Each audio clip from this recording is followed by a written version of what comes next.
Wilson Pioner Campos, já está posto, vocês têm 15 minutos, até 15 minutos regimentais para sustentar em favor do paciente. Tem-se a palavra.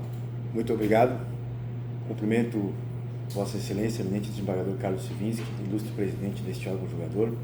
Saúdo também o eminente desembargador Paulo Roberto Sartorato, eminente desembargadora Ana Lia, o digno representante do Ministério Público, senhoras e senhores serventuários ainda presentes aqui, Força Pública também. E, senhor presidente, o presente caso, ele poderia muito bem ser ilustrado, e aqui eu peço vênia, para compartilhar algo pessoal. No ano de 2019, eu tive 7 ataques cardíacos, 5 aneurismas, tudo na minha mente, nada real, por conta de um tratamento de depressão descontinuado por falta de medicamento. O pano de fundo desse habeas corpus, eu disse que poderia ser ilustrado com esse fato pessoal, justamente porque ele versa sobre uma esquizofrenia do paciente com um tratamento medicamentoso não continuado. E a forma que isso foi analisado pelo ilustre perito no incidente de insanidade mental. A discussão toda está neste ponto. O laudo que foi elaborado quanto à imputabilidade do paciente André, ele abrangeu a questão do tratamento medicamentoso e a descontinuidade disso? Sim ou não? Isso é importante para se aferir uma inimputabilidade no caso de esquizofrenia? Sim ou não? Se a resposta for que é sim importante, então nós estamos aqui diante de um caso em que há uma perícia incompleta, uma prisão preventiva baseada nessa perícia incompleta, e aqui a defesa faz a indagação de ordem retórica. Se o laudo pericial tivesse concluído que sim, a esquizofrenia teve nexo causal com o fato criminoso em apuração, caso houvesse sido reconhecida a inimputabilidade, haveria prisão preventiva? Em relação a esse ponto do não conhecimento, a defesa esclarece que o reflexo da nulidade do laudo é o cerceamento da liberdade, porque a prisão preventiva se assenta nessa questão e se confirma e se perpetua com base na reanálise do artigo 316, com base no resultado provisório deste laudo, que na minha concepção, com todas as vênias, ele é imprestável a essa finalidade. E o que foi feito? O paciente André, ele foi preso preventivamente em 9 de janeiro de 2025, sob acusação de um homicídio duplamente qualificado.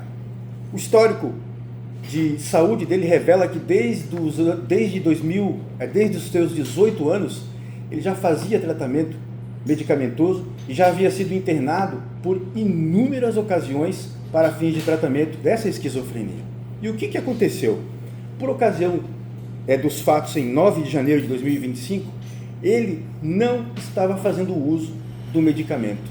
Um paciente crônico com esquizofrenia crônica não estava fazendo uso do medicamento. E a perícia não enfrentou essa questão, este quesito da defesa.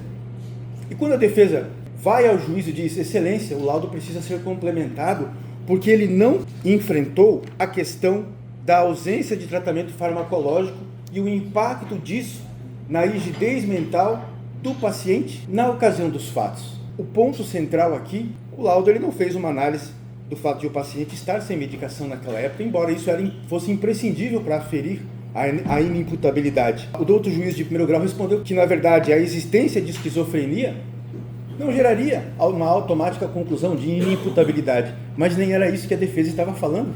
A defesa foi clara, e aí, ao a decisão responder esse argumento da defesa, ela incorre em omissões, mas os embargos de declaração tiveram como decisão de enfrentamento apenas o fundamento de que a defesa pretende rediscutir a questão, e não era. A defesa esmiuçou e apresentou a questão do efeito da ausência do tratamento farmacológico e quão incompleto o laudo era por não analisar justamente esse ponto. E a defesa também destaca que, desde o início do inquérito, na própria audiência de custódia, a defesa apresentou no inquérito e também no incidente de insanidade mental a sentença de um processo da Justiça Federal que reconheceu a incapacidade dele e a concessão de benefício do INSS para o André. Então nós temos um paradoxo. Um médico perito da Justiça Federal que diz não, ele merece benefício por incapacidade, por conta da esquizofrenia, e aí um laudo pericial que, obviamente, com critérios diferentes, nós sabemos disso, mas que no âmbito criminal diz que, olha, a esquizofrenia não teve nenhum papel no evento, sem analisar, repito, a questão e o efeito da falta do medicamento. O caso de um paciente esquizofrênico não medicado. O artigo 8.2, letra C do Pacto de São José da Costa Rica assegura que a todos os acusados serão assegurados o tempo e os meios necessários para a produção da defesa. Aqui, a defesa estaria sendo cerceada por conta disso. Com essas considerações, eu reitero que sim, é por conta disso que está havendo a prisão preventiva e que por isso cabe a habeas corpus. É relevante ou não o fato dele não estar medicado no dia dos fatos e que isso deveria ser analisado na perícia. Se a resposta for positiva, o laudo é nulo, a decisão de primeiro grau é nula, o habeas corpus é cabível, a ordem concedida para que ele possa não ser solto, mas internado. Esse rapaz precisa de tratamento. Com essas considerações, pede-se o conhecimento integral e a concessão da ordem e agradeço a atenção de vossas excelências. Campos, eu queria agradecer a Vossa Excelência, inclusive pela sua vivência aí, para dizer da satisfação sempre de tê-lo aqui e é prazer sempre de ouvir. Passo a palavra à desembargadora relatora. Também cumprimento o Dr. Wilson, que já tivemos a oportunidade, né, de tê-lo aqui conosco e não lembrava disso, mas eu estava encarando este HC como extremamente simples.